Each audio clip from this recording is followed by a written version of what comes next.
कि आप डॉग लाए, दाल भात खिला रहे हैं, कुछ भी खिला दे रहे हैं उसको, तो इससे क्या होगा, वो पपीज बिगड़ते जाएगा और लास्ट में वो डेथ हो जाता है। तो वो खाना तो खाएगा बेचारा, कहे कि आप ही पे डिपेंड है वो तो भूखा है, तो कुछ भी उसको आप दे दीजिएगा, खा जाएगा। बट आप प्रॉपर न्यूट्रिशन डाइट अच्छे से, जो बगल में डॉक्टर है, वेटनरी है, इससे अच्छे से राय लेके ही पपीज लीजिए पहले। तो आप इससे पहले आप प्रिपेयर हो जाइए फुल्ली कि हम किसी बच्चे को जिम्मेवारी से ला रहे हैं, उसको उतना ही प्यार दे जितना उसका माँ बाप देता पपीज के मदर्स फादर। पपी लेने से पहले क्या क्या का ध्यान देना चाहिए? तो सबसे पहली बात यह कि जब भी इंसान पपीज लेते हैं, कैसे किसी का पपीज देख रहे हैं, वो डॉग देख रहे हैं, उसको पसंद आ गया, किसी बच्चे को पसंद आ गया, तो वो पपीज लेने के लिए सोचने लगते हैं। पपीज तो ले लेते हैं, लेकिन ये 15 ईयर्स एज तक, 12 to 15 ईयर्स एज तक रहता है पपीज। कुछ दिन आया, कुछ दिन के बाद आप उस पपीज से मन भरने लगा, आप कहीं पर बांध दिए। तो ये इससे पहले आपको ये करना है कि आप पहले फुल्ली मेंटेलिटी अब तरह से प्रिपेयर हो जाइए कि आप किसी के बच्चे को घर ला रहे हो, यानी कि भी किसी माँ बाप का बच्चा है, उसको आप घर ला रहे हो, उसको भी एक बच्चे की तरह ही ट्रीट करना है।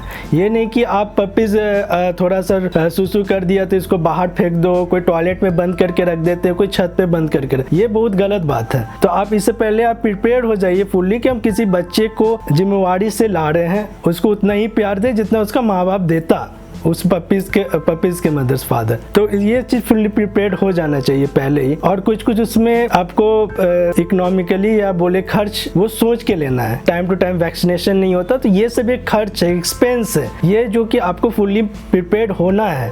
अब कुछ भी खिला दे रहे हैं, सबसे सस्ता खाना दे दीजिए भैया, वो तो भूखा है, तो कुछ भी उसको आप दे दीजिएगा, खा जाएगा। बट आप प्रॉपर न्यूट्रिशन डाइट अच्छे से, जो बगल में डॉक्टर है, वेटनरी है, या कोई अच्छे एक्सपर्ट हैं जो पेट्स, तो उनसे अच्छे से राय लेके ही पपीज लीजिए पहले। जैसे फ्लैट और घर के अनुसार जिस तरह से स्पेस है, उसी हिसाब से ब्रीड भी लेना चाहिए आपको। तो जैसे कि आप फ्लैट में है, तो सबसे बेस्ट बीगल होते हैं, स्पिट्ज होते हैं, सिटजू होते हैं। तो आप अपना बजट के हिसाब से ये सब टॉय डॉग्स आप फ्लैट्स में रख सकते हैं, क्योंकि अगर बड़ा डॉग लीजिएगा तो उसको एक्सरसाइज की जरूरत है। अब अपना ऑन घर है, छत है, तो आप वहाँ पे जर्मन शेफर्ड, लैब्राडॉग, सैंट बर्नार्ड, तो ये सब लार्ज ब्रीड हैं। फिर जायंट ब्रीड में सैंट बर्नार्ड आ गए, ग्रेट डेन हो गया। जिस तरह से स्पेस से उतना बड़ा डॉग्स के पीछे जाए। अब फ्लैट में आप लैब्राडॉग रख दीजिएगा, जर्मन शेफर्ड रख दीजिएगा, तो उसमें बहुत सा प्रॉब्लम होता है, पैड बैंड हो जाना, ठीक से ग्रोथ नहीं होना। तो ये लोग एक्सरसाइज डॉग को जरूरत है, जिसको उसी के अनुसार डॉग लेना चाहिए। तो आप मुझे डायरेक्ट कांटेक्ट कर सकते हैं, जो भोला शोला धनबाद में जो फ्रेंचाइजी है, इसमें आपको कोई भी पैसा नहीं लगेगा। या किसी बच्चे का, अगर घर में आप बच्चे कोई पपीज लाएं, तो उसे फ्री न्यूट्रिशन और डाइट के लिए भी मुझे आप कंसल्ट कर सकते हैं। और किसी भी तरह का प्रॉब्लम हो, आप मुझसे डायरेक्ट कंसल्ट कर सकते हैं, जो मेरा नंबर नीचे लिखा हुआ है।